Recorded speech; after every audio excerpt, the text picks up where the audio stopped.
I kind of wish we had a little bit of that in California. I'm not going to lie. 1 second here. Hold on. Okay, there we go. You guys can see me and hear me, correct? Let me know in the chat. Let me know how you're feeling today. Are you excited to be here? I'm excited to be with you guys today. We are going to share my screen here 1 second, and then we're going to dig in. Let's see. Do you guys see that we have people from all around the world? How cool is that? I love it. Okay, so let's see here. Why does my screen share not want to work? Hold on. Gotta love tech, right? Can you guys see my screen? Yes, yes and no. Okay, it's too low. Okay, hold on 1 second. We're gonna troubleshoot. I'm gonna spoil a question that I'm gonna ask you guys in a few minutes, but let me know on a scale of 1 to 10 while I'm troubleshooting. How are you feeling about writing your novel right now? So 1 being low, I'm not feeling that great. 10 being, I'm feeling pretty darn good about writing a novel. Let me know while I troubleshoot this here. Okay, I think I see what the issue was. Hang in there with me. Let's see. Here we go, pushing buttons. Okay, so I'm seeing, quite a few different numbers. It looks like we have, if I just scroll up, it looks like a lot of us are kind of around the middle, 5, 6, somewhere around there. I think that's probably accurate to say. All right, so the goal is that we're going to increase that number by the time we're done with today's training.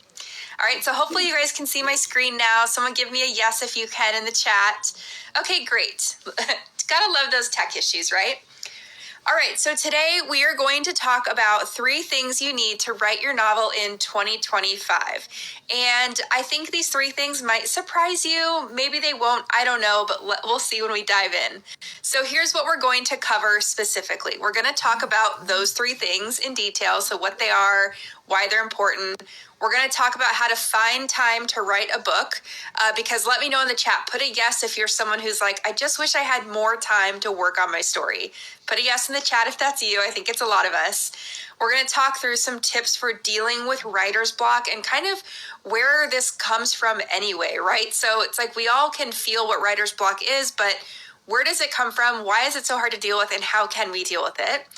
And then we're going to talk through my 5-phase novel writing roadmap. So the same roadmap. Okay, now someone's saying they can only see the top of my head. I'm looking for Lauren or Lindsay in the chat. If you guys can let me know, does everything look okay? It might just be individuals need to shift how they're viewing it. So there's a little thing at the top that says, how to view it. Okay. Everyone's saying it looks fine. Thank you. All right, so we're going to talk through the 5-phase novel writing roadmap so that you guys have a roadmap to follow from start to finish. And then we're going to talk through some really cool examples of real writers who finished their first drafts in 3 to 6 months. And not everyone's going to want to finish their draft in 3 to 6 months. We'll just get that out there right now. But a lot of us want to do it quicker than we're doing it now. So we'll get some inspiration from these stories and see what we can take away from those stories. Now, if you stay with me until the end, I have a free gift for you just for showing up and being a participant today. So this is my chapter checklist. It's how to take your chapters from good to great. And I will tell you how to get that at the end of today's training. Okay, so let's do a little vote or a little poll in the chat. What brought you here today? Put a number 1 if you're brand new to writing, you're embarking on your first ever attempt at writing a novel. Put a 1 in the chat. Put a 2 in the chat if you're not new to writing, but you have yet to complete a draft. So maybe you started, but you keep getting stuck somewhere in the middle. And put a 3 if you're someone who has finished a draft, or maybe 2 or 3, but you haven't published anything yet. So you have finished drafts. They're just kind of sitting on your hard drive or in your drawer, but you haven't published. Okay, and then number 4, if you're a published author, no matter how you've published, so indie, traditional, whatever. Okay, so I'm looking at the chat. We have a good mix of people. I would say it seems like a lot of us are 2s, maybe 3s. I expected the least amount to be 4. I feel like, the smallest percentage of us have published, and that's great too. Maybe you'll learn a more efficient way for finishing those drafts today. All right, so we already did our poll earlier of how are we feeling on a scale of 1 to 10. You don't have to answer me again, but we were somewhere around like that middle 4, 5, 6. So my goal today is we are going to hopefully increase that number. I'm going to do the same poll at the end, and we're going to see how you're feeling once we go through the training. Okay, so my promise to you today is that you're going to walk away with clarity on your goals, tools to stay consistent while going after those goals without feeling burnt out, and a step-by-step plan to finish your book. So that's my promise to you today, what we're going to learn. And if you're brand new to my world, I know I've met a lot of you already. I see a lot of familiar names in the chat, but if you're brand new to my world, this is me. I'm Savanna Gilbо. I'm a developmental editor and book coach, which is really just a fancy way of saying I help writers, aspiring writers, experienced authors, write, edit, and publish stories that work. I'm also the host of the top-ranked Fiction Writing Made Easy podcast. Give me a yes in the chat if you listen to the podcast. Shout out to all my listeners. And I'm the author of the Story Grid Masterwork Analysis Guide to Harry Potter and the Sorcerer's Stone. So this is all just a really, again, fancy way of saying I've spent years studying what makes best-selling stories work, and most importantly, or more importantly for you, right, what helps writers actually finish them. So I just wanted to show you a little sampling of the books that my client students have published. And the reason I want to show you this is because all of these people started exactly where you are today, or where the majority of us are today, right? So they had an idea, but they weren't sure how to turn their ideas into something or into a story that worked. So a lot of them were feeling frustrated. They're first-time writers. They've been trying to write their book for years and years, and they just haven't made a ton of progress. But then they did, right? Look at all these beautiful books. So if you can relate, if you've been feeling frustrated, if you've been feeling annoyed at yourself or annoyed at your progress or lack thereof, right? Don't worry. We are going to get you some clarity today. And above all else, if you take nothing away from this training but this, I want you to know that your dream of writing a novel isn't just a dream, okay? It is something that I believe and I know that you can absolutely accomplish if you have the right tools and a process to follow and a mindset that'll help you get there, okay? So I have watched hundreds of writers at this point in my career transform from aspiring or struggling author to confident and published storytellers, okay? And it doesn't matter their experience, their background, whether they got a degree, anything like that, okay? So I want you to know that your dream is not just a dream. It is possible for you to become the kind of author you want to be. All right. Now we have to talk about something that's kind of a downer, right? So even with the best intentions, like we all have great intentions showing up here, right? But even with the best intentions, most writers don't end up finishing their drafts. And that's a bummer, right?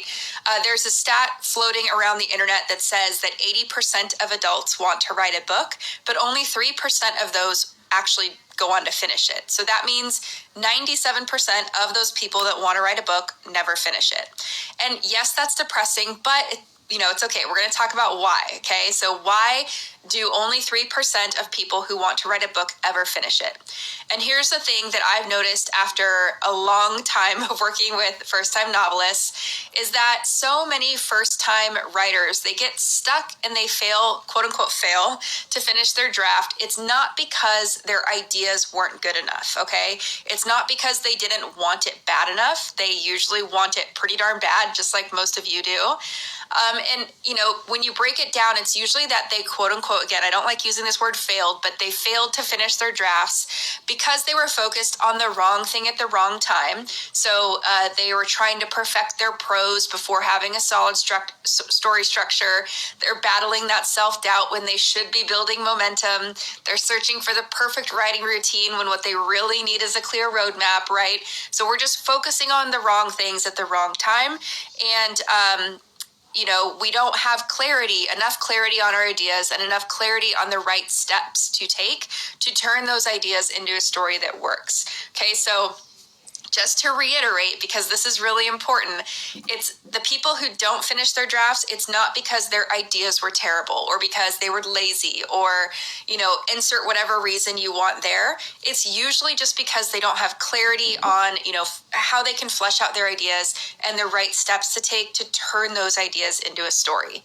So give me a yes in the chat if you're like, okay, this sounds, exciting. It sounds promising. I'm glad to know that it's not just me and, there is a method to the madness, things like that. Okay, so let's talk through a little bit of like, what is that method? How do we become this kind of writer that finishes the drafts we start? Because that's what most of us want, right? So we want to talk through the 3 things that you need to write a novel in 2025, but really this is any year, right? So we need 3 things working together. And the first one is mindset. Okay, so this is about you, how you trust yourself and the process to get to the end. And this is probably the most overlooked aspect of writing a book, but it's absolutely crucial, okay? So your mindset is going to determine whether you're going to push through when the writing gets tough, or if you'll give up at the first sign of resistance, right? It affects whether you'll get stuck in that planning stage or, searching for all the details you think you need to write a story or rewriting those first 3 chapters over and over. Give me a yes in the chat if you're guilty of doing that. I think we all are at a time, right? So it affects that. It affects whether you're going to trust yourself to move forward even when things are still unknown, you don't have all the information. And it's going to influence how you approach getting and receiving feedback. So it applies to everything, right? How you're going to start, how you're going to write your book, how you're going to finish it, if you finish it, and then how you're going to get feedback. But the good news is, we can work on mindset, right? So we're going to talk a little bit about that over the rest of the training. But that's the first thing that you need to write your book. You need mindset, the right mindset, working with 2 other elements. And the second element is a process, right? So think of your process as what to do and when to do it. And the analogy I like is, you're setting out on a cross-country road trip. You wouldn't do that without some kind of navigation, right? Or most of us wouldn't. So it's the same for writing a book. You shouldn't start out writing your novel without knowing the major milestones ahead. And when I say the word process, this is not something that needs to be complicated, right? I think simpler is better. But you do need some kind of process to help you go from A to Z. So we're going to talk through what this looks like. I said I'm going to share my 5-step process with all the details for writing a book. But if you don't have a process, this is where you'll find yourself stuck in that endless brainstorming loop. So finding more details, trying to figure out that plot hole, researching, costumes of the 1800s, whatever it is. You'll get stuck there, or you'll get stuck in the revision spiral. So none of those things are fun, right? You either are brainstorming and planning forever, or you're constantly revising to try to make something perfect before it's even done. And I have seen writers spend months and sometimes even years in this like brainstorming or planning or constantly revising stage, thinking that they have to get everything perfect right out the gate, or even worse, writing those first 3 chapters over and over and over, instead of moving forward with their story. So put me in the chat if you can relate. I think everyone can. This was also me before I learned something that I'm going to share with you later, but it's rough, right? So I think these behaviors are rooted in 2 things primarily. One of them is a lack of process to follow, which we just talked about. And the second is just not having the right kind of mindset to deal with these issues that come up. And a lot of us don't, because we haven't done this before, right? So that's the second thing you need. You need mindset and you need process. And the third one is craft knowledge, right? And this is what a lot of us focus on exclusively. So the actual writing techniques and storytelling skills needed to write a story that works. And of course, this one is really important, right? It's very important, but it's not everything. Okay, if you're doing something else, just come hang out with me for a second. If you don't have a process to follow, right, to turn your ideas into a full-length story, it doesn't matter if you know how to write technically good sentences or beautiful prose, right? It just doesn't matter, because you probably won't finish. Or if you do, you won't write something that's actually a story. You'll just write, a bunch of stuff that sounds really pretty, but it's kind of not going anywhere. If you don't have the right mindset to stay in the game when things get tough, it doesn't matter if you know how to develop your character's backstory or build a story world from scratch, right? So, we need these three things working together in tandem, and this is what's going to help you become the kind of author that you want to be. So we're going to talk about this a little more throughout, but here's what I want you to know. I see way too many writers focused on just learning the craft, right? So they're Googling all the things. We're on Pinterest looking up all the, how-to stuff, probably even listening to the Fiction Writing Made Easy podcast for those craft tips. But this is what leads to perfectionism, and this is what causes procrastination, okay? So only focusing on the craft. We know what we need to do in theory, right? Because we see examples in published books. We hear things on podcasts or in, we read them in articles, whatever. And then we try to take that and do it to our own work. And we end up feeling disappointed because our stories don't live up to the examples we see or to our own expectations, right? So only focusing on that craft element leads to perfectionism and procrastination, okay? Now, discounting the importance of mindset, this leads to feelings of self-doubt and imposter syndrome. Okay, so when we discount the importance of mindset and when you're not in the right mindset to write a book and deal with all the ups and downs that happen to everybody, not just first-time writers, this is what's going to make you spiral into self-doubt and imposter syndrome, okay? And then if we don't have a process to follow, this will lead to overwhelm and trying to do way too many things at once. And that doesn't feel good either, right? So all of this, everything I just mentioned, self-doubt, overwhelm, perfectionism, procrastination, all of this is writer's block, right? And what I see in the writers I work with is it's really just an imbalance of these three things, right? So when one's off, the analogy I like to use is that when one's off, it's like you're sitting on a stool that has two legs when it's meant to have three legs. And what I really need you to hear is that if you're feeling writer's block or experiencing writer's block, it has nothing to do with your capabilities or the qualities of your ideas, okay? So it boils down to trying to write a book with an imbalance of those three elements: process, mindset, and craft, and it has nothing to do with your capabilities or the qualities of your ideas. Maybe take a screenshot of that slide or give me a heart emoji in the chat if you're like, I needed to hear this today, because when I read that, I'm like, I need to hear that still as a writer, right? We just have to hang in there and be balancing these three things, and we will get to the state where we can deal with writer's block a little better. Okay, so for everyone in the back, I'm just going to read this one more time. If you're experiencing writer's block, it has nothing to do with your capabilities or the qualities of your ideas. Okay, it's really just an imbalance of one of these three things: mindset, process, or craft. All right, so let's see. Let me bring this to life for you. I want to talk through Amanda's story because I think her story is really inspirational. So she reached out to me after querying agents, and she said, Savannah, I've spent years and years and thousands of dollars polishing my manuscript. I've had multiple rounds of line editing and copy editing and, had the beta readers and everything to make sure that it was as good as it could be before pitching agents. And I'm not getting bites. What do you think, right? What do you think is going on with this? So I read through her manuscript and I said, okay, her line by line writing is very nice. It's very polished. She had, a beautiful way with words. It was tight to the point, things like that, right? But what was missing is there wasn't a story underneath those beautiful words. So she had ingredients, but it wasn't a complete story that gave readers that emotional experience they want. So what Amanda did is she went back to the drawing board and she, we talked through some mindset stuff. I gave her a process to follow to help her develop those ideas. And then she went back to kind of the foundational elements of craft that we're going to talk about in a second. And she learned how to, put together a story and then applied those beautiful words to it, right?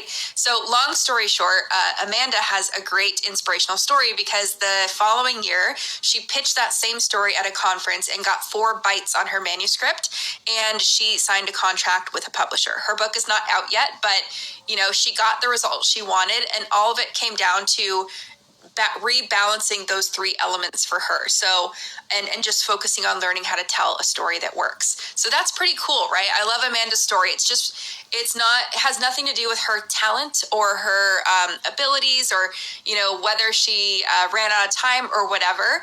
It's just, she just had to relearn how to write the fundamental piece of a story to get there.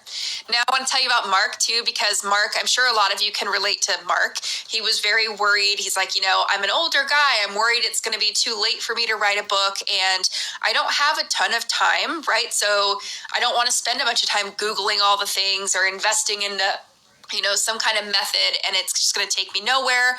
Or I'm going to write a book and realize, like, I just wasted a year of my life because maybe I'm not good at this. So that was Mark. He found a process that worked for him. So that was the missing piece of his puzzle. And it gave him the structure that allowed for his creativity to kind of bloom, and gave him the flexibility to play with his ideas and still be creative and things like that. So he was missing that process piece. And once he got that, he finished writing an 88,000 word first draft in about 6 months. And that's not the coolest part. I mean, it's pretty cool, but he got really, really great feedback from beta readers. So they even said something to him like, this is, because he used the Spun Yarn, which is a beta reading service.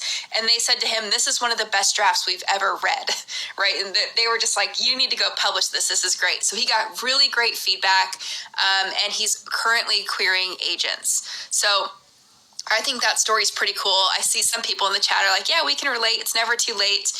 And Mark is proof of that. So I just love these stories because it just goes to show, right, that if one of these elements is out of balance, you can focus on that. And I'm sure when I was going through these, each one of us were like, ooh, I think that's the one either I spend too much time on or not enough time on. And you can just start, kind of tweaking what you do to have results like Amanda and Mark.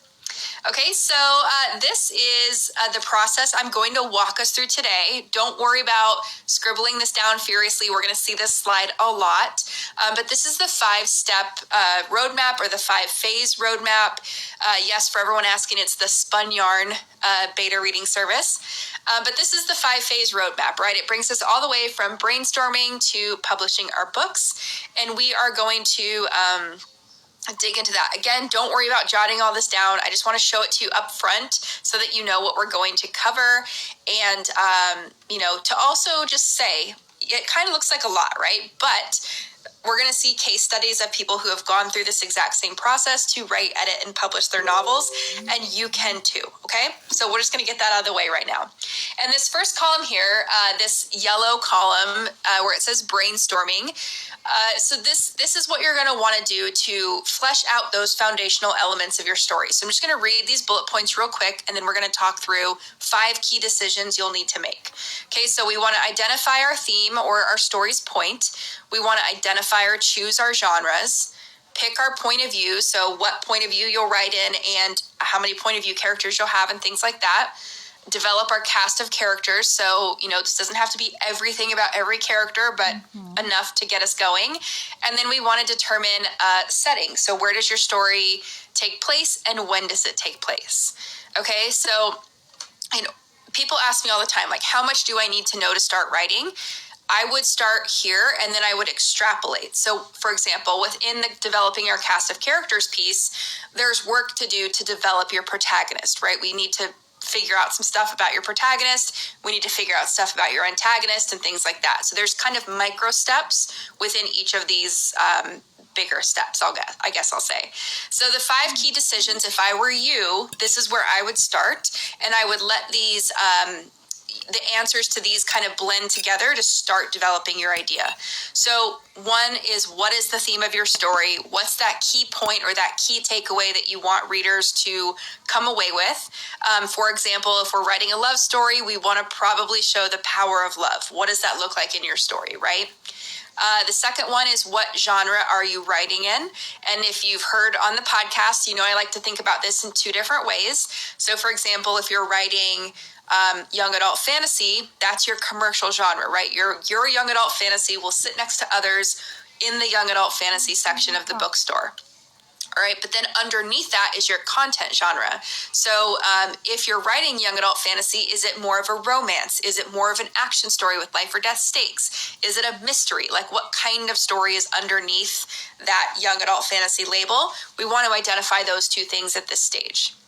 All right, then we want to flesh out our protagonist and our antagonist. So who are they? What do they want? Why? What conflict are they going to face? Things like that. What point of view will you write in/from? So how many point of view characters will you have? First person, third person, how are you going to do it? And then where and when will your story take place, which is going to help you create kind of the timeline and the overarching setting. So again, there's a lot of stuff to do within each of these bullet points. But if you're a plotter or a pantser, I would just think through these things, right? A planner, someone who likes to plan their story, might do this work in a little more detail. Someone who is a pantser might just think through these and never write them down, and that's okay. Whatever works for you. So I'll leave that up for just a second. I'm going to grab a sip of my coffee because I know we have note takers. And then, so I would start, this is where I would start, right? I would use these questions to help us brainstorm, and then we can talk about moving on to the outlining stage. And that doesn't mean that everything is figured out about the foundation of your story, okay? It just means up until this point, you've done your best with these questions and doing some of the developmental work, and you're going to move on until you have more information. Okay, so let me just bring this to life. I just love sharing stories. So this is Lindsay. She said, I started my writing journey with what I thought was enough details, and I didn't have enough. So I lacked the details that mattered. I had no real direction on how to write the story. So she was constantly just kind of like stopping and thinking about it. And then, she was a big pantser. She would just kind of write to the end and end up with a draft, right? So for Lindsay, she said, okay, 1 year, I wrote 25,000 words in 6 months. I had no roadmap, and this was, she wrote during NaNoWriMo. So if you're not familiar with NaNoWriMo, it stands for National Novel Writing Month, and it means you write 50,000 words in a month. So she said to me, she's like, I wrote 25,000 words in 6 months, and I had no roadmap. So I quote unquote failed NaNoWriMo. Again, if you know me, I don't like using that word failed, but technically that's what happened. And so then what Lindsay did is she's like, okay, I had some information, but clearly it wasn't enough to power me through the end of a draft that worked. So she went and rebuilt the foundation of her story by fleshing out some of those key things we just talked about. So characters, plot, theme, things like that. And then she was able to finish an 100,000 word draft in 6 months, and she went on to win NaNoWriMo the following year. So same time frame, right? 6 months to 6 months, and failed NaNoWriMo to winning NaNoWriMo just by fleshing out some of these questions that are, let's see, on this slide here. I'll put them back up. So that's pretty cool, right? Imagine, I know a lot of us are probably where Lindsay was, where it's like we can make progress, but maybe we're not happy with what we come up with. So this could be the key for you, just going through these questions and figuring out how your answers start to work together and things like that. Okay, so I'm going to go forward now. So that's the brainstorming phase. So phase number 1. Now, let's say that you're like, okay, I have done my best. I don't know all the answers to everything. That's okay. At some point, you're going to have to make yourself move forward because you'll hear me say this probably a few times, but clarity and answers and things like that come from taking action, okay? So at some point, you're going to have to move forward, and in stage 2 or phase 2, this is what I call outlining. And I don't want the word outlining to fool you, okay? Or don't want it to scare you, because something I teach in my Notes to Novel course is that outlines can look different for everybody, okay? So they don't have to be bullet points or a full scene-by-scene list with all the information. There is a lot of wiggle room when I say the word outline. So what do I mean by that? Well, your outline can be anything, right? Look at this list. It can be a 1 to 2 sentence log line, and maybe that's it. It can be a list of things that happen in order, and maybe it's just like, this happens, this happens, this happens, and then you're going to flesh out the character development as you write, things like that. It could be a 1 to 3 to 5 page synopsis if that works for you. It could be book cover copies. So some people like to actually mock up their book cover and, print it out and kind of paste it on another book and then write the jacket cover copy. And that's very inspirational. It's very clarifying for them. Other people, including myself, I love to write a full scene-by-scene outline. To me, this feels good. Some people like to write a paragraph summary of each section. So beginning, what happens, middle, what happens, end, what happens, something like that. Maybe sticky notes all over your wall, and you can rearrange them however you want. Or anything that works for you that's not on this list, that works as well, okay? So outlining can be any of this. And what you're really trying to do, this is the most important part, right? So it can be anything, but this is what you're trying to do. So you're trying to say, what kind of flexible outlining could work for me, right? And it needs to be flexible to allow for creativity. So what you want from whatever kind of outline or story map or whatever you use, you want to be able to explore and discover your story. So have fun, try different things, see what works. You want to be able to see the big picture from start to finish. You want to be able to add structure where you can and find plot holes where you can. You're not going to have all the answers, but sometimes just writing an outline, we can identify something's missing and I need to build this piece up, right? We want to help ourselves avoid writing a bunch of random stuff that doesn't matter. So an outline can help us do this, again, in whatever format that looks like for you. And they can help you be a more efficient writer. Okay, so whatever version of an outline, and call it roadmap, call it whatever you want, but you want to be able to do these things as soon as possible to avoid some of the pain later on. Okay, so to bring this piece to life, talk to you about Jennifer, right? So Jennifer is someone who she wanted to write a young adult fantasy, not just one book. She had ideas for a series of books. So she had, ideas, characters, world building details, like so much stuff, right? But she was very overwhelmed, as she probably should be at that stage, right? She's like, I want to write 5 books and I have notebooks full of ideas. Put a yes in the chat if you're like, I also have notebooks full of ideas. I do too. But she was really overwhelmed with all of this. And then she started saying, I don't have a college degree and I don't have an MFA, so maybe I'm just crazy to think I can even do this, right? So it started out as I'm overwhelmed, and then it became self-doubt because I don't have a college degree. So Jennifer is a pantser, and what we did with her is she's like, you know what? I'm not making progress, so I'm going to try your way. And she kind of said it like, and if she's here, she'll back me up on this, but she said it in a way that's like, okay, I'm gonna try. It's probably not gonna work, because I don't like outlining. And I said, okay, let's just try. So she wrote a scene-by-scene outline, and I encouraged her to think about her outline as like, let's come to this as if it was your first draft. So let's have fun with it. Let's make it flexible. Let's help it be creative, as if it was your first draft. Like, let's get those pantser vibes into your outline, right? So she outlined her book, and then she wrote the entire draft of book 1 in 90 days, which is really fast, right? So all it took for her was just getting through that scene-by-scene outline. And then she's like, okay, I can do this. Like, it was kind of just me in my own way, which it is for most of us, right? So then what she did is she kept that, Miriam, she did do other stuff in those 90 days, but she's kind of like me in that sense where once I'm like a dog with a bone, right? You get a hold of something and you just want to finish it. So that was her. She was up late, up early, things like that. But what Jennifer did, so she wrote her draft in 90 days, and then she went back and updated her outline to match what she had written. So then she was able to use that outline as a way to play with her revision notes and say, okay, well, this is what I have. Here's what I want to change my story to be. And she was able to use that to revise her messy draft in about 45 days. So again, really fast, right? Not going to work for everybody, but that's pretty amazing, 45 days. And then she started querying agents shortly after. So again, I tell you this, hopefully it's inspirational. You don't have to have these same goals as Jennifer did, but this is what's possible, right? It's really cool. Now, Julia, and I see Rennie in the chat, she did not outline her whole series, just the first book.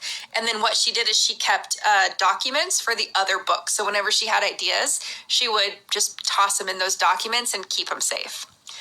This is Julia. So Julia said she felt an immense pressure to write the perfect novel. So like most of us, she would edit while writing, right? Give me a yes in the chat if you do that as well. Julia also didn't believe in outlining. So she was like, I don't know what a log line is. I don't think outlining is going to work, but I don't have a clear path. So what am I supposed to do? So she had all that going on. And then what Julia did is she followed the same process we're talking through today. She brainstormed, outlined, and finished her first draft in 4 months, which again is really cool. Was it perfect? No, that's okay. But it was out and she had something to work with. And then she said, the coolest part for me is that I now know I can turn any idea into a full-length novel following that same process. So for her, that was really the piece that was missing. She said, I have ideas, but I don't know the process. So when she had it, she hit the ground running and just went for it, which is really cool. All right, so that was step 2, outlining. And one thing I want to talk about before we move on is this last little piece here. So just to read these to you really quick, we said, create some kind of outline, whatever that is for you.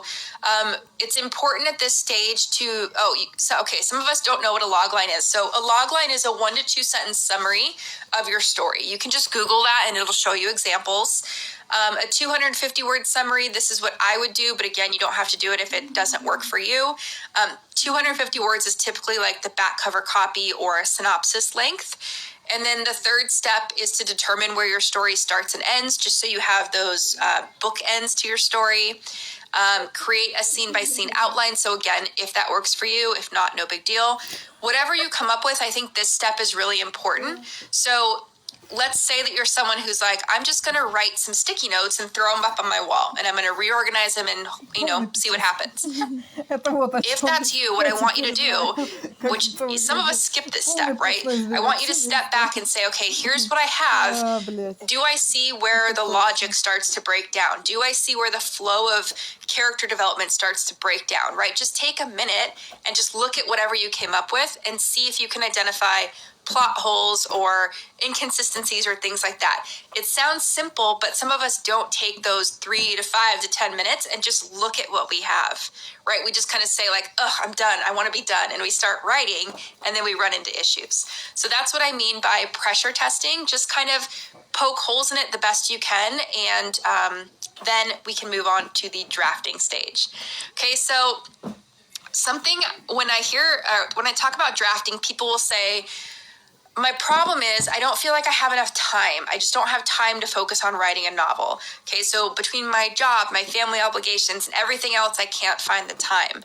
Put a yes in the chat if you're someone who thinks this, because I think a lot of us do. I think we feel like we don't have enough time. It might be totally fair that we are very busy and we don't have enough time, but in my experience, I've learned that it's not usually about finding more time to write. It's more about making the most of the time you already have with a clear process to guide you. Okay, so again, this might not be true for everybody, but I think it's true for most of us. It probably feels like you don't have time to write because writing a novel is a really big project, and it can be really overwhelming when you don't know what to do. So if you're like how I used to sit at my desk and I would say, I have 30 minutes, and then it's like by the time minute 28 comes, you're still kind of thinking about what should I be doing, or you've started something and then you try to do a lot of things and you just run out of time, right? And then you just feel bad about yourself. Put a yes if you relate, because I know that's not just me. So if, think about it, if you had a roadmap to follow and you knew what to do when you sat down at your desk, would it still feel like you don't have enough time, or would you be able to make the most of the time you do have? Now, to bring this to life, I want to tell you 2 stories, because these are I think these are really going to impact you. So this is Jenny. Jenny had been working on her story for about 12 years on and off without making progress, mostly because she was too busy, right? She's like, I'm super busy. I have a day job that's more than 40 hours a week. She has, I think, 3 children at this time. She volunteers in her community. She was caring for one of her elderly parents, full time pretty much. So you can easily imagine that if anyone didn't have time, really, Jenny might be one of those people.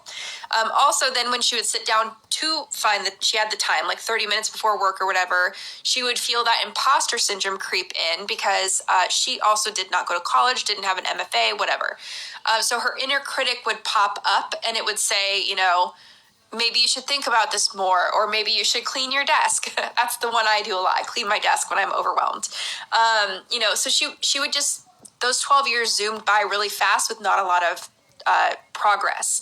Now, the important thing is Jenny did not lack talent or imagination or dedication, right? She had all of those things. She just didn't have a roadmap to follow, so she felt overwhelmed and let that get the best of her, okay? So she struggled, like I said, to find enough time. She was very busy, rightly so. But she learned the process that we were talking about today, and she followed it, and she was able to write the first draft of her 76,000 word novel in 6 months, following the same process. So, like, holy cow, right? She had such a busy schedule. She's one of the few people I'm like, okay, you actually are really busy. And she did it. So there's hope, you guys. This is Maddie, very similar story. So Maddie is a professional copywriter by day, and she's always wanted to write fiction. And, she was a pantser, and then she found this process. So she was a pantser. She would pants her way through drafts. She found this process. She managed to outline her whole story, even though she was a pantser. She pressure tested it, and then she had a baby. So she had to take a break to care for her baby, and then, a year later came back to writing her novel. Okay, so once she came back, the cool part of this story is that she had an outline. She left it alone for a year, and she sat down and she was like, okay, I still have my outline. I can come back and sit down and write my novel from that outline. And she did it in 6 months while caring for 4 kids. So, like, she was also busy, and she was able to do it because she had a process, because she had an outline. Okay, so I see some questions about how do we pressure test an outline. Pressure testing just means you're kind of looking at it with that eye of, does this logically make sense? And if not, what can I do before I start writing to start filling in some of those gaps? You're not going to know everything, but I think a lot of us, we don't spend the time to step back and say, like, what works, what doesn't, because we're just kind of like, I want to get to the writing, right? So what I kind of want to reiterate here is that having a clear process isn't just about organization. So it's not just about filing your stuff in Scrivener or, having the perfect sorting system, whatever. It's about making every minute of your limited writing time count, and then building your story intentionally, layer by layer. Okay, so, this is the power of a process. It's a power of also mindset, right? Like trusting yourself that even if you don't have all the things figured out, you can sit down and write a book without knowing all the answers, and using that limited time you have wisely. Okay, so to do that, right, we're going to need to create some kind of realistic plan to write your book. So if you haven't thought about this, I would encourage you to determine a target word count for your novel. So if you're writing, in the middle grade territory, that could be 50 to 60,000 words, a little less if you want. If you're writing young adult or adult and it's your debut novel, you'll probably want to be somewhere between 80 and 90,000 words. But you can look up, what the typical word counts are in your genre if you don't like these options. But we want to have some kind of target, right? Because otherwise, how are we going to know what the heck we're doing? So then we want to take that total and say, okay, well, how many words realistically can I write in a given period of time? So whether that be per week, per day, per month. And I see Suzanne saying fantasy can top 200,000, not for a debut author. If you're querying a fantasy novel and it's your first, I would recommend you stay under 100,000. Otherwise, you're going to have a hard time landing an agent or an editor for that. All right, so how many words per day, per week, per month, whatever that is, can you write? And I want you to be realistic, not aspirational. Okay, so I see some writers saying, well, I'm going to sit down and write 5,000 words per week. And then we break it down and I say, okay, well, you only have, an hour total per week. Is that really realistic? And then usually they'll kind of laugh and be like, nope, I can't do that. So we really want to be realistic. If anything, err on the side of less than, being too aspirational about it. Okay, now here's the important part. Whatever plan you come up with, to accomplish that plan, you're going to need to focus on writing new words. So this means not going back to revise old words, because if you have a plan, let's say it's 5,000 words per week, or whatever that number is, if you edit in your only available time and you're not writing new words, you're not going to accomplish that goal, right? So we want to focus on writing new words, not going back to revise old words. And this is where a lot of people get stuck, right? So they make a plan, but they don't consider what going back and revising will do to that plan. Okay, so it's important to make a plan and then also understand what that actually means. So in this case, if you want to get to the end of the draft, it's going to mean focusing on new words, not revising old words. And this is important, right? Because until you know the specifics of what you're trying to do and how you're going to do it, it's really hard to start taking action. Okay, so we need to get clear on our goals and how we're going to accomplish those goals. And then this is the hard part, right? We need to start writing. So in this drafting phase, it's about getting to the end of the draft, right? And many writers wait way too long to get started. And they think, raise your hand or put a yes in chat if this is you. They think if I spend a little more time researching, maybe if I learn one more plotting method, read one more craft book, or solve a teeny tiny plot hole, then maybe I'll finally feel ready to write my book. And then if I feel ready, then maybe the draft I produce will be 1,000 times better. Unfortunately, that's not the way it works, right? So we end up just waiting. And I think we wait out of fear, right? We're afraid that we're going to write something that's bad. We're afraid that we're not going to have all the answers and it's uncomfortable. But the truth is, if you let these fears and these thoughts and worries get the best of you, it's going to be very hard to finish your book, and it's going to be hard to share a book that you haven't finished with the world, right? So it's tough. I've worked with a lot of writers who they've gone on to publish their novels. They've gone on to be their version of successful. And I can tell you that not a single one of them had everything figured out before they started writing. Okay. Not one of them felt totally confident in their idea or knew everything there was to know about their story, but they took the leap and they started writing and they figured it out. Okay. So on some level, all of us, no matter how experienced we are, we're always going to think, okay, is this idea going to work? Am I really going to be able to turn this idea into a full-length story that people want to read? Okay, and then if I do, what if I write something and it's terrible, right? We have all these fears. They're very normal and they're probably going to be there with every story you write, but that doesn't mean you're not ready to take action. I said this earlier. Clarity comes through taking action. Okay, and this, if you're multitasking, you want to hear this part. This is what separates the writers who finish and publish their drafts and their books from those who don't. Okay, it's the taking action part. And again, because clarity comes through action. So you're not going to know everything you should know about your story before you start. That's okay. You shouldn't expect yourself to. You are going to learn so much through the writing and editing process. So just trust the process. Trust that you're going to learn more. And it kind of boils down to, it's not like faking confidence, right? Like some people say, fake it till you make it. I think it's more like have the courage to start even though it's uncomfortable. Okay, so courage versus confidence.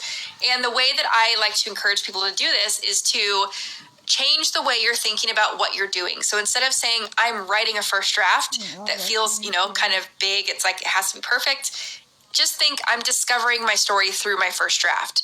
Just that small little mindset tweak makes it so much easier to deal with. Okay, so instead of I'm writing my first draft, I'm discovering the first draft of my story through my first draft. Or I'm discovering my story through my first draft. You know what I mean? So what does this discovery draft thing mean? This is what I was talking about earlier that made a difference for me, makes a difference for a lot of people I work with. Discovering your draft just means discovering your story as you write it. It means leaving room for creativity and new ideas to come through. So a lot of people will spend way too much time on their outlines thinking they're perfect, and then they don't allow for new ideas to come through because they've spent so much time on their outlines, right? This means exploring hidden character motivations that pop up, new or budding themes that pop up, getting to know your world, maybe even uncovering some surprise subplots, right? Who knows? And it also, most importantly, means getting everything on the page so that you have something to shape and make better later.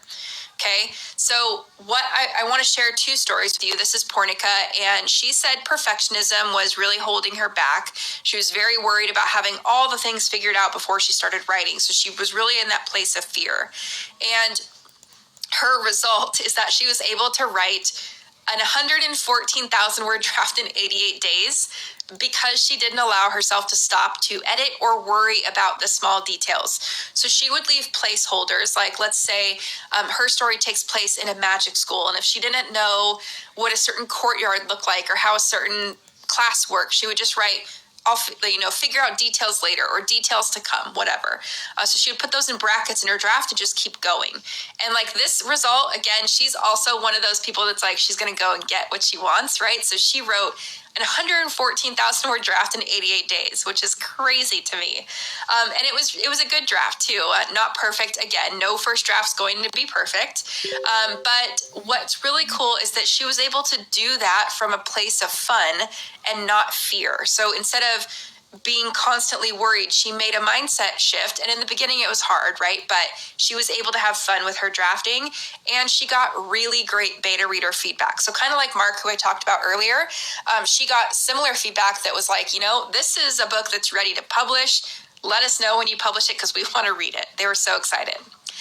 This is Catherine. She was a fast drafter. She's like, I could write 50,000 words in a month, but it's not going to be great. So she wrote and gave up on 7 different manuscripts in total, specifically once she got to the editing stage. So she could write them, and then she was like, oh my gosh, they're a hot mess. I don't know what to do with these. I don't like it. So what she did, she made a small tweak in her process, which for her as a pantser, what she would do, or a discovery writer / pantser, she would write a scene and then she would pause and she would think about it at the end. And she would say, okay, what do I like about the scene? What's not working? What could I do when I come back to revisions? And she would just leave herself a note and then move on to discovery in the next scene. So this could be a way to kind of blend or bridge the gap between plotter and pantser, or someone who keeps track of structure as they discover their draft, right? So she made that one small tweak and ended up with the cleanest draft she'd ever written. And like I said, she previously was able to write 50,000 words in 3 weeks, and went to writing a 70,000 word manuscript that worked in 3 months. So her quote is that she sped up to slow down. She slowed down to speed up. I got that backwards. So she wrote a 70,000 word draft. It took her longer, but it worked. Okay. So that's the power of a process and doing this work in this order, and things like that. All right, so the next phase here is revising. And, there's a lot of sub-steps that go into this depending on, how you're going to do this. But what most people don't understand is that you're going to need to sit in this phase the longest. So I always encourage people, go through these couple steps 1, 2, 3, kind of as quickly as you can while being realistic that you are trying to create something, decent. And then you're going to spend a lot of time here. So you're going to repeat revising and revising and revising until you have something that's ready to share. Okay, so I say most stories are made in revision. There's no right amount of drafts, and for every writer, this process is going to look different, but it is going to take a while. Okay, so that's the part I just want to highlight, is that if you get through, again, these 3 phases relatively quickly, you're going to want to spend time here, so expect to spend time here. Okay, so this is, you're reading your draft, you're making your notes, you're incorporating notes, you're getting outside feedback, redoing the same process until it works. Okay, so we won't go through that in too much detail. We also won't go through this in too much detail, which is phase 5, or publishing. And this is going to look different depending on how you're going to publish. Okay, so, and I see Marielle saying, it's what's holding me back, I don't want to repeat. There's no getting around that, unfortunately. So I think a lot of people are like you, Marielle, where they're like, I don't want to have to revise and revise and revise. it just is the process. You know, there's no amount of thinking or planning that's going to get you out of revising. I think there's a difference in having to revise a draft twice compared to revising it 20 times, right? So there is a way to get you to revise less, but there's no avoiding revising, unfortunately. All right, so in publishing, you're just going to want to pick your path, and then there's sub-steps in here that you guys can read more about later or write down. But yeah, it just depends if you're going to traditional, hybrid, or indie publish. And then I'm going to leave this up for a second. If you want to take a screenshot, this is kind of a clean version of the roadmap without anything highlighted. And then I'm going to share something really important. Okay, so hopefully you have your screenshot. Now, here's what I want you to know, right? That was a very high level of the process. I did share some things I see that writers, pitfalls writers tend to fall into and things like that. But what I want you to know is that writing a novel doesn't have to feel like you're wandering around in the dark, okay? There is a method to the madness. Every writer is going to show up to that method, to that process differently. So we all have our different ways of going about the process, but there's no avoiding any of these stages, right? So these are the stages from ideation to publication. We might all approach these differently, but this is it. This is the roadmap. Okay. So now I want to take our second poll. How are we feeling now that we've gone through the training? I see people saying we ruined the screenshot. Okay, I'm going to go back in a second. How are we feeling about writing our novel now? Have we gotten a better feel of what it's going to take? Do we feel inspired? Do we feel motivated? Okay, I see our group number has definitely improved. We are at least an 8, if not a 9. I'm going to say we're at a 9 because it's my favorite number. So grab your screenshot now if you want. Okay, look at you guys. I love it. Okay, so what we talked about today, right? That's kind of just the tip of the iceberg. There's obviously a lot that goes into writing, editing, and publishing a book. I hope that you guys feel a lot more equipped to start writing the first draft. And, you know, at this stage, what are your next steps? You have 2 choices, really. You can go off, take what you learned today, take that roadmap, and write your novel.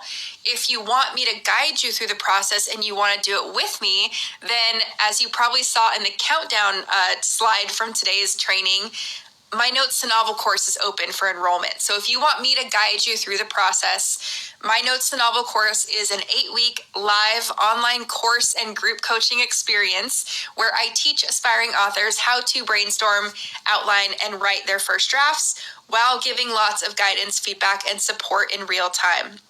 Okay, so I saw a question about Q&A. We'll do Q&A after this, so this will take about 5 minutes, and then we'll do Q&A. But this is the program, right? It's my signature program that takes us from ideation to publication, going through those 5 steps. There are 6 training modules that'll help you do that, so help you develop your idea, outline, write your first draft, things like that. There's videos, audios, PDFs, all kinds of things. Depending on how you like to learn, we've got something for you. There's an entire FAQ library of frequently asked questions and answers about writing. And here's what we will do together in the program. So I will help you nail down the main genre of your story so you can write a story that works and delivers on readers' expectations.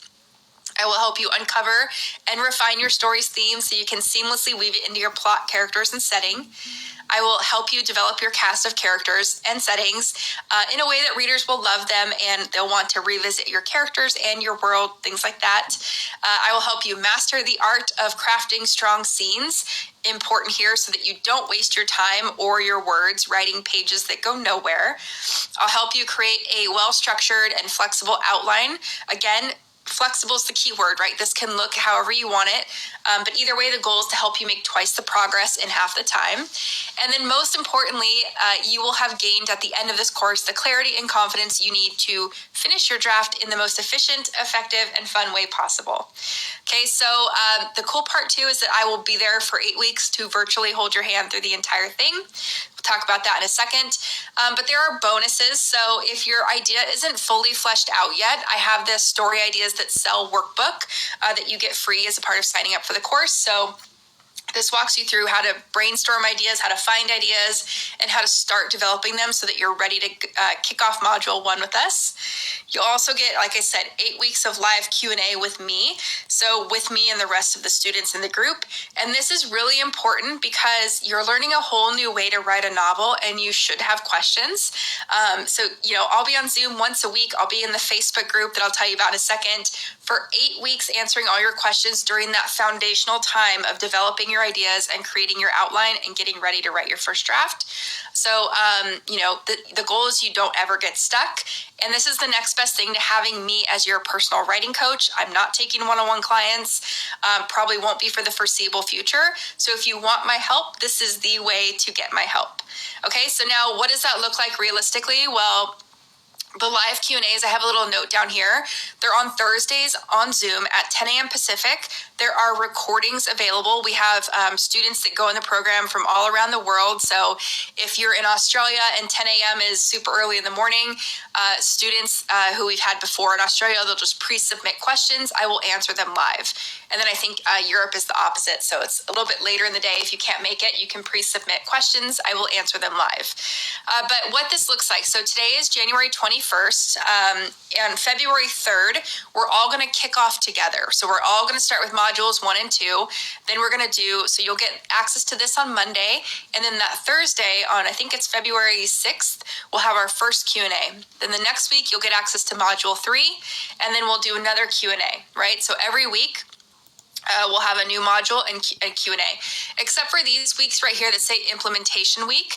So on these weeks, this is all about doing the work, right? So I've designed this intentionally where we get some stuff to learn. And every time there's a spot where I think we're going to get a little bit hung up or it takes a little bit more work, we're going to have an implementation week where there's no new material, but we have a Q&A together. So we're always going to have enough time to make progress and keep moving forward. Okay, so the other thing you'll have access to is this private Facebook group. So not only am I in there all the time answering questions, cheering you on, whatever, there's also a lot of students in there too that are going to cheer you on, give you feedback, whatever you need. It's a really fun space to be. And then the final bonus that's available right now is there's a 60-minute Writing Better Dialogue workshop. So why I want to give you guys this bonus is because once you've written to the end of a first draft and you're confident that, in general, the story works, there's some tweaks you need to make, whatever, dialogue is kind of the next best thing to take your book from something that's good to something that's great and something that's like tight and impactful, right? So you don't technically need to know how to write great dialogue to write a first draft, but you do need to know how to write great dialogue to get that book to the finish line. Okay, so if you add all these things up, the total value of everything I'm saying today is over $3,500, but I'm not going to charge that. So the admission price is $1,497. Again, I will be live with you for 8 weeks, just like I am today. So Q&A, help in the Facebook group for 8 weeks. So I think that's really cool. It's one of my favorite things I do all year. But if you want to learn more, if you want to enroll, doors close on January 30th. I'm going to drop the link. Let's see. Do I have a link? I'm going to drop the link in a second in the chat, but it's savannahgilbo.com/yes. And there are 2 payment options. So you can either pay in full at $1,497, or you can make one payment today of $297 and then 5 additional payments of $297. Okay, so doors close on January 30th. Let me just type in this link real quick. And I see questions. I will get to those in 1 second. Okay, so there's the link in the chat.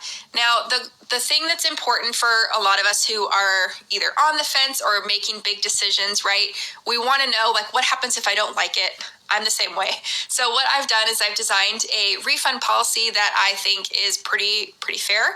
So if you enroll and within 30 days you decide, okay, this is not working for me, I don't like this, I will gladly give you a refund. Our refund policy is very introvert friendly, so there's no like hoops to jump through. Just email us. We want you to be happy. So, there's no drama there.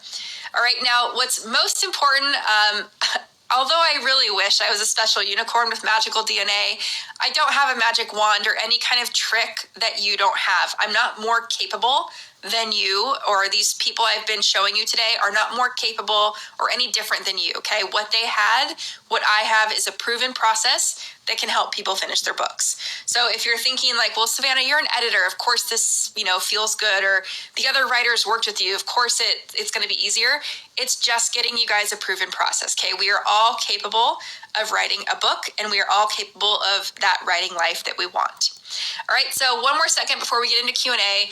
If you want to enroll, I just want to show you what that looks like. So, no questions. So go to savannahgilbo.com/yes. It's going to look like this. You're going to push the enroll now button, choose your payment option, and enter your info here. Then you're going to enter your payment information and click go to step 2. And then once your purchase is complete, it'll look like this. So this was how you know that it worked. You can add the course dates to your calendar. You can request access to the Facebook group, and then you'll get this email with more details. Okay, so that's what happens when you enroll. And let's see, I want to give you guys this. This is the checklist I talked about. So let me grab this. I'm going to paste it in the chat, and then I'm going to answer questions. Okay, so this is the good to great not even first chapter. It's all chapters. Good to great chapter checklist. You can get this for free.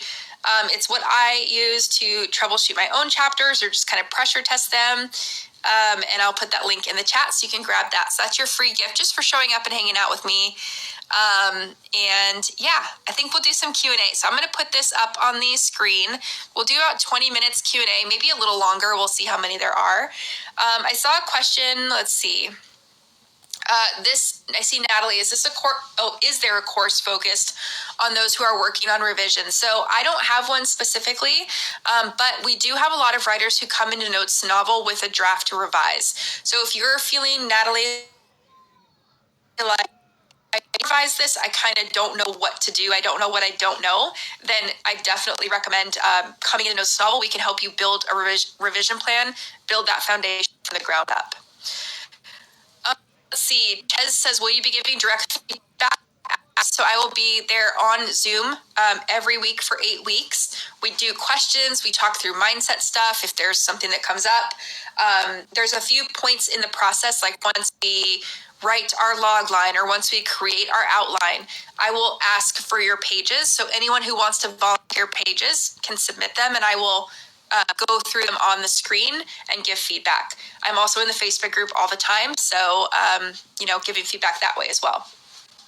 Chelsea says, how many times a year do you do this class? So it's usually twice a year. We don't have dates later in the year yet, but if it's going to be at least 6 months from now, maybe even a little longer, we only do the live program twice a year.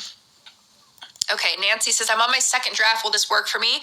I think so. It's kind of like what I said to Natalie earlier. If you need help building that foundation and learning a process and you want to get my feedback, then absolutely come in the course. We would love to have you. Let's see. I'm just looking Susan says, how many people are in the Notes Novel course? So, usually, I'm going to say 2 things. Usually we have about 50 people in the course, but not all of them participate in every single call. So on each call, we'll have about 15 people, maybe 20 sometimes. So, usually people are asking this question about how many people will be in the course because they're worried about getting enough attention. You will definitely get enough attention. You will definitely get enough feedback. I usually will stay on the Q&A calls until all the questions are answered and everyone's been gotten what they needed. So don't worry about that if you're thinking that way. Also, if you're an introvert, I'm an introvert, and sometimes I'm like, I don't know about group things. I actually think group things are really good for introverts because you don't have to ask all the questions. You can learn from what other people are asking and what other people are, having me review and things like that. Also, you don't ever have to turn your camera on. You don't ever have to talk on, if you don't want to. There's zero pressure. But we are kind of a friendly group, so you might decide to come out of your introvert shell. We'll see. Let's see. I saw a few more questions. Do you read our writing during the course? So yes, Leslie. Sometimes I will ask specifically, like, can you submit your log line this week? Can you submit your outline? Whatever it is, and we'll put those up on screen, and I'll help you. troubleshoot or improve whatever you're working on. So yeah, let's see. I'm going to go to the Q&A now and see if there is questions in there. Let's see. So Anonymous says, how do you know if your story is starting in the right place?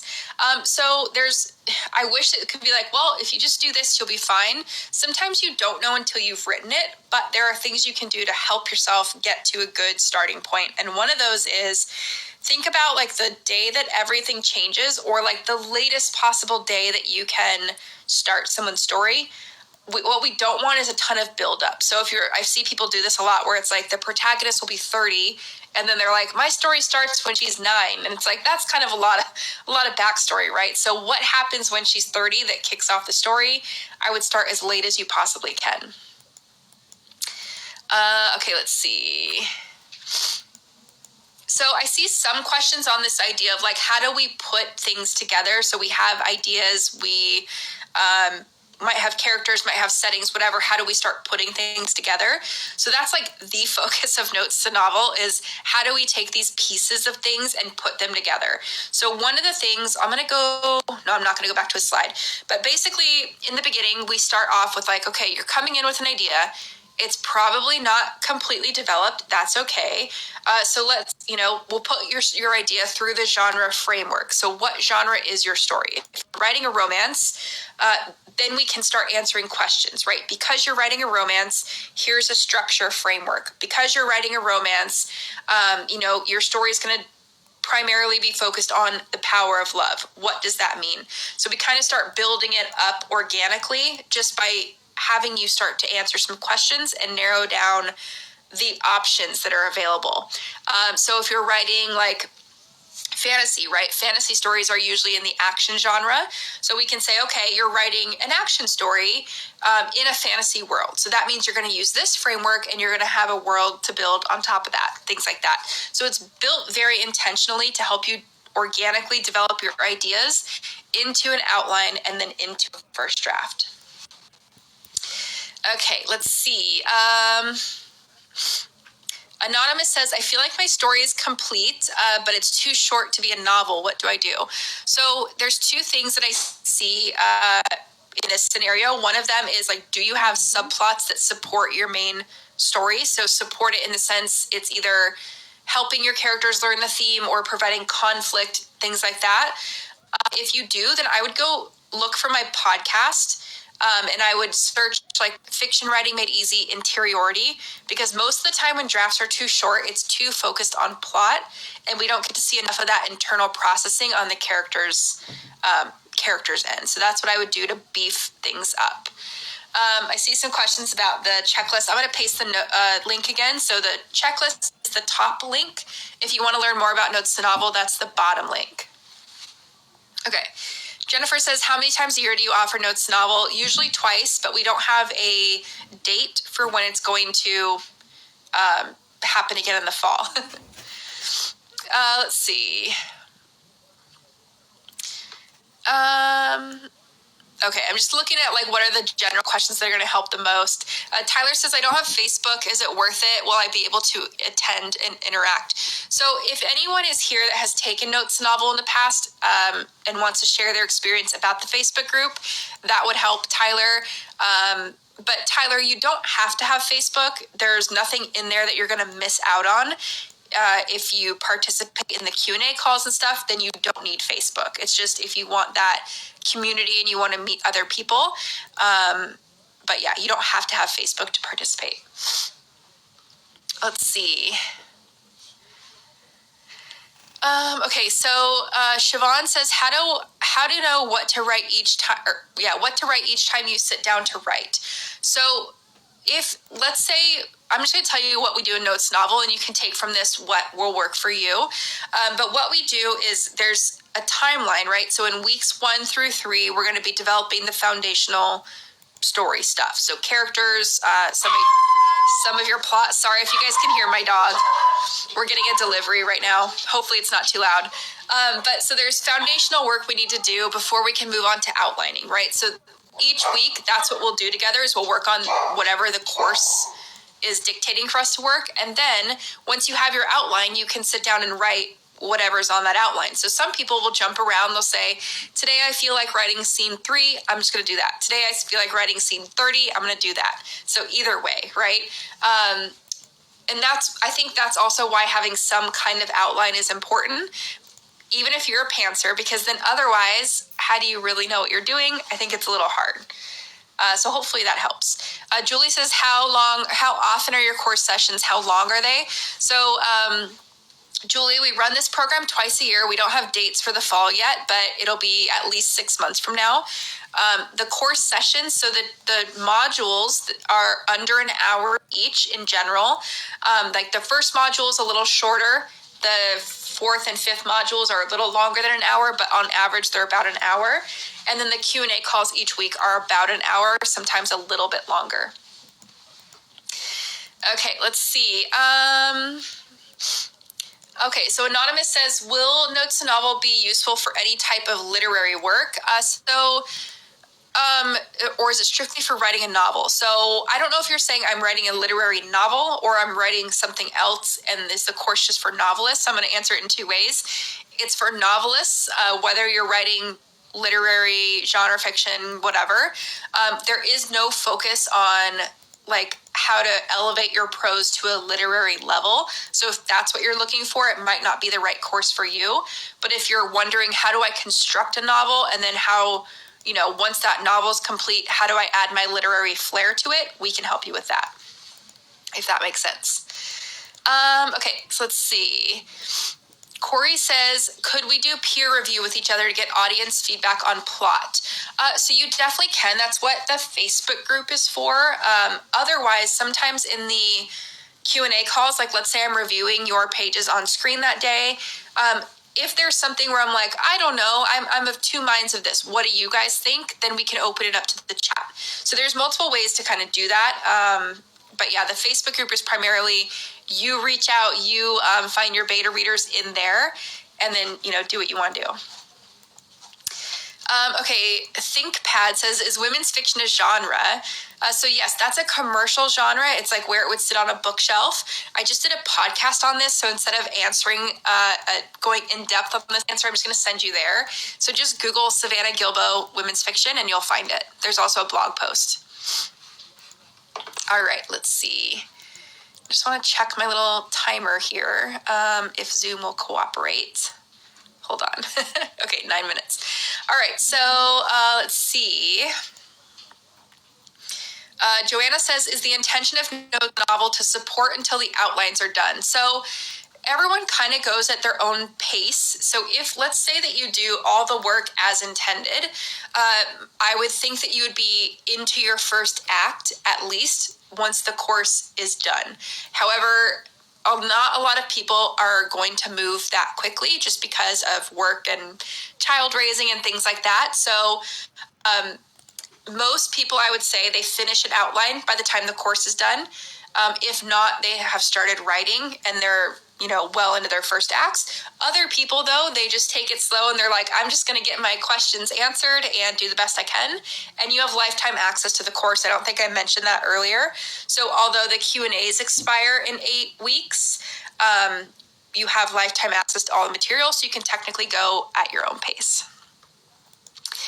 Let's see.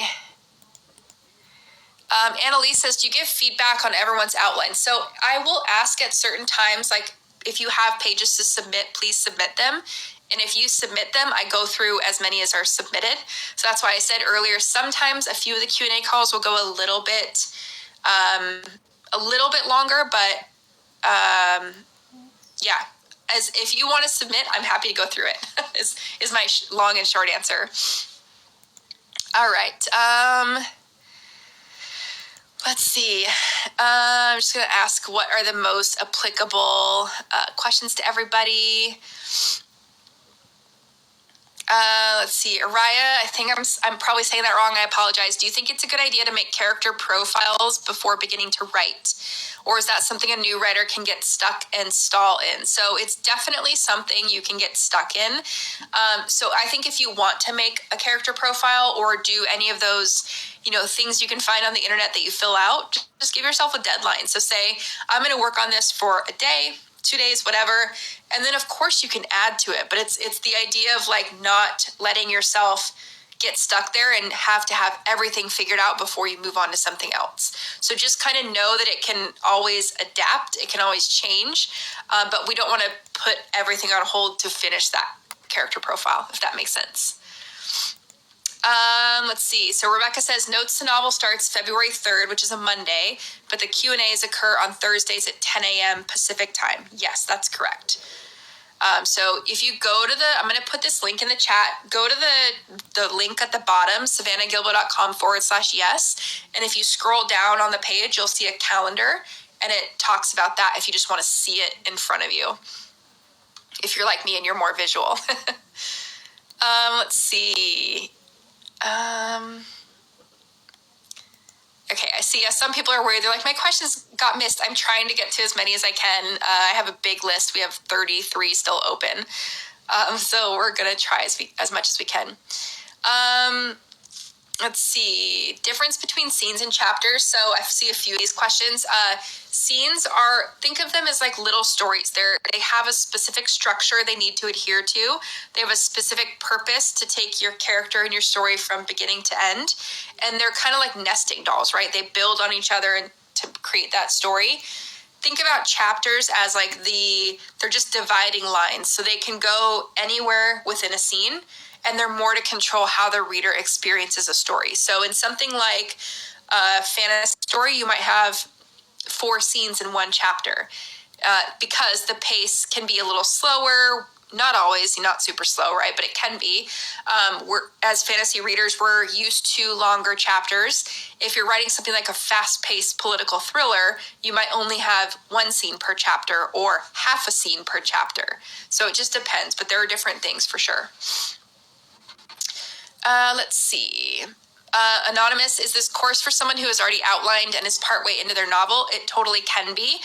It's really up to you. Do you feel like you want help and my feedback on what you're working on? If your process is working and you feel good, then you don't need to come in the course. So it's really up to you. Is the Facebook group lifetime access also? So no, the Facebook group will end about a week or 2 after the course ends. So we keep it open a little bit longer just because we know not everyone's going to go as quick as the 8 weeks. But if you want continued support after Notes to Novel, there's a alumni membership that you can join. So you'll get more information at the end of that. But we don't keep it open basically because we don't have the time or bandwidth to manage all the different things we do. So it's just kind of one of those things. Ethan said, do you have a podcast on beta readers? I did a podcast interview with Julie from Spun Yarn. So if you Google Savannah Gilbо Spun Yarn, you'll probably find that podcast episode. Kieran says, would the course be good for someone who has some idea of scene concepts, or should I develop it more? I love this question. So anyone who's thinking maybe I should do more thinking, develop more before I join the course, no. Come in the course because that's exactly what we will help you do. Okay, so that's like my expertise as a book coach. It's helping you get these things out of your head and develop them into an idea so that you can move on to the outlining and writing stage. So, yeah, and Julie says, I have characters and general content. Will you help me decide how to start and end a thriller? Absolutely.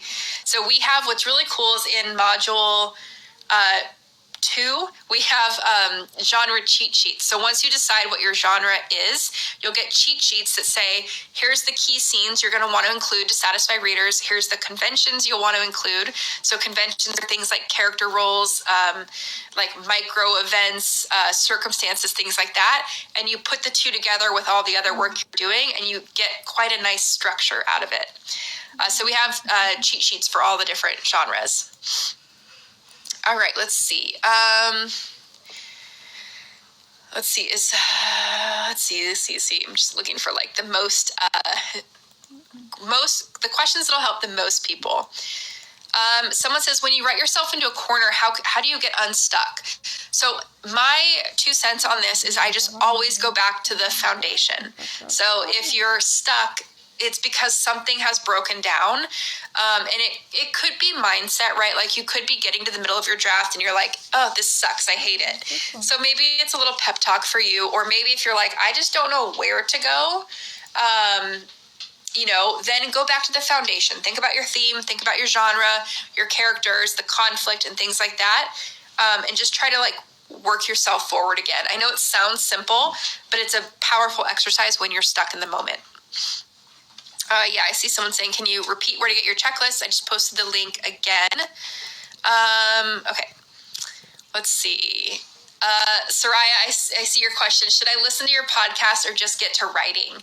So it depends, right? I think there's a balance for all things. So whether it's listening to a podcast, reading other books for inspiration, studying story structure, whatever it is, just find the balance, right? So I would hate to say stop doing everything and just write your story, because some days you're not going to feel like doing that, right? Some days you're going to be like, I don't want to write. I'm just going to listen to a podcast. I think that's still great.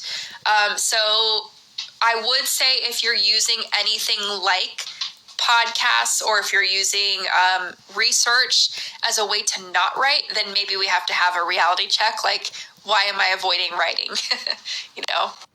AM, I see your question. Does anyone know of the alumni Facebook group? So it's not just a Facebook group, it's a membership. So it's called the Story Lab, and it's for people who graduate Notes to Novel and they still want more support because I'm not working with one-on-one clients. So this is the way to work with me further.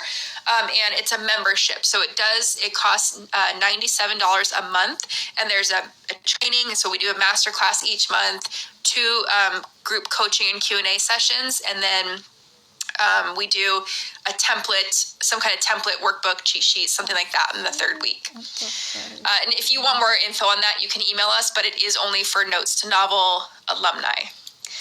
Julie says, remind me, what are the exact dates of the course content? So let me go back because I think my timer expired anyway. So let me just go back to this slide.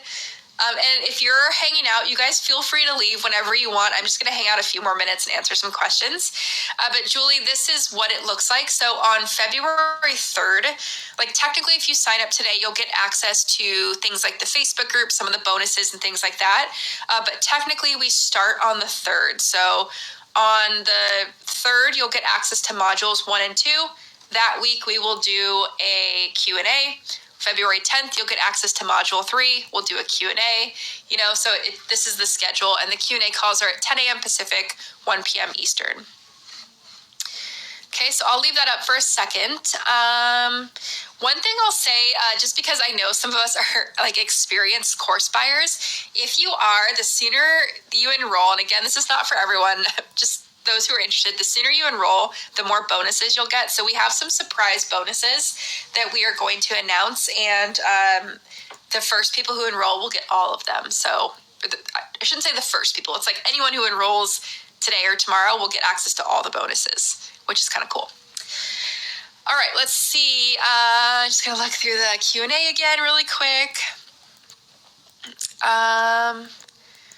Okay, Christine says, what if you have a strong beginning and some nicely finished middle scenes, but you have no idea where you're going or how it will end?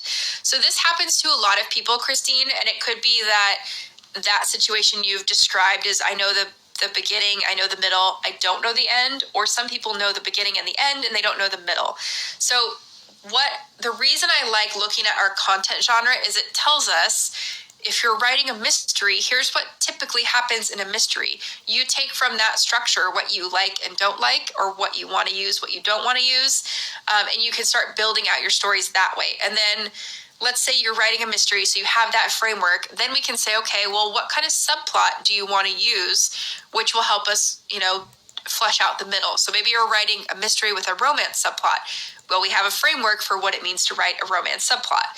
And then at the end, we're really just tying together all the threads, and your genre tells you the requirement for an ending like yours. So in a mystery, we're revealing who done it and why they did it, right? In an action story, it's the protagonist versus the antagonist, and we need to answer that central story question. In a romance, it's, did the 2 characters get together or not, and what did they learn, right? So our genre tells us the generic framework to help us start to shape our stories, which is why I love speaking in terms of genre. So hopefully that helps. Let's see. Is Scrivener included in the program? No. So Scrivener's a different program. If you want to use Scrivener, I do have a template for applying the Notes novel framework and using that framework in Scrivener, but Scrivener is not included. It's totally separate. Okay, let's see. I'm going to do a few more questions. I don't know if you guys can tell, but my voice is like not wanting to participate very much anymore. So we'll see how many I can get through. Let's see. This is from Anonymous. I have the plot outline, but when I go to translate it into writing, I find it difficult to move from one scene to another because sometimes I don't know how to write dialogue or how my characters should act. Yeah, so you can try creating a character profile for that if you think that'll help. But I think to me, it sounds more indicative of a bigger problem, right? Potentially your character's goals aren't strong or specific enough. Potentially, your conflict or your antagonist isn't fleshed out enough. So I would go back to those questions we talked about earlier, like, do you have enough conflict? Do you have your protagonist figured out? What's your theme? Things like that, and see if you can troubleshoot it that way. Okay, let's see. Okay, Anonymous says, you do a podcast for Save the Cat, but now you do Story Grid. Can you tell which one you like more? So I have both. I have podcast episodes for both. I also have, I think, one for the hero's journey and all other kinds of methods. So I don't particularly have a favorite.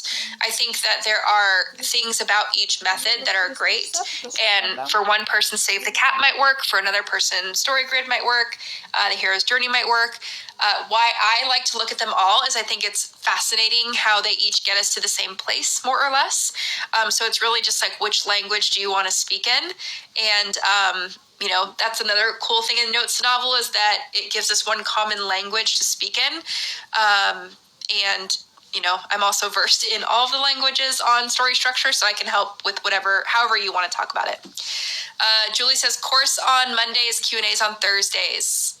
Can we repeat days that are missed? I don't know if you mean, can I repeat like what's on the screen, or do you mean if you don't show up to the Q&A on Thursday, can you repeat a Q&A? So there's no like other Q&As other than the 8 weeks together. But if you have a question and you can't make it, you can pre-submit your question, and then I will answer your question on the Q&A, and you can watch the replay. So you'll always get your questions answered, or you can ask in the Facebook group. Natalie says, what if you're developing a series? Would you suggest assistance with the first book only? Not necessarily. I mean, I think that if you like the help you're getting from whoever, whether it be me, an editor, book coach, whoever it is, there's no reason they can't help you with the rest of the series. We have a lot of people who join Notes novel that are writing a series, and what they do is they focus on book one, and they go through the process to kind of learn the process, figure out what works for them, and then they'll just apply it to the rest of their series. So you could do that as well. Let's see. Okay, let's see. I think I'm going to do one more question because my voice is going to disappear. Let's see. I see some people who are alumni. I'm so glad you guys are here. If you want more information, I'm going to just post the link. And I see Paige, did you do the painting? This one behind me? I did not. I don't even know where I got that from. I wish I did. Wouldn't that be cool? Okay, so let's see. I see a few questions about, is there a replay? So this is the last question I'll answer just because I need to rest my voice a little bit. There will not be a replay that you can watch at your leisure. However, there will be an encore broadcast. So we're going to broadcast this entire training again today at 5 p.m. Pacific. So if you want to join us again, there will be a link sent out a little bit later to tell you how to join that broadcast. And the reason we're not doing a replay is we want people to show up live and start taking action, right? If you're like me, you probably have a ton of replays and things stored in your email, and it's hard to make time to write everything. So without a replay, it just kind of forces us all to show up and get going on stuff. So Anyway, I've put the links to the things you guys need in the chat. The free chapter checklist you can grab there.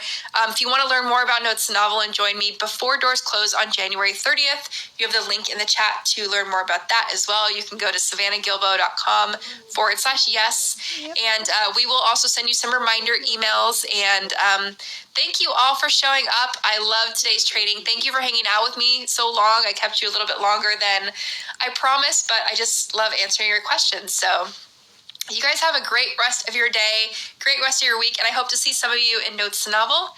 And I'll talk to you soon. All right, bye everybody.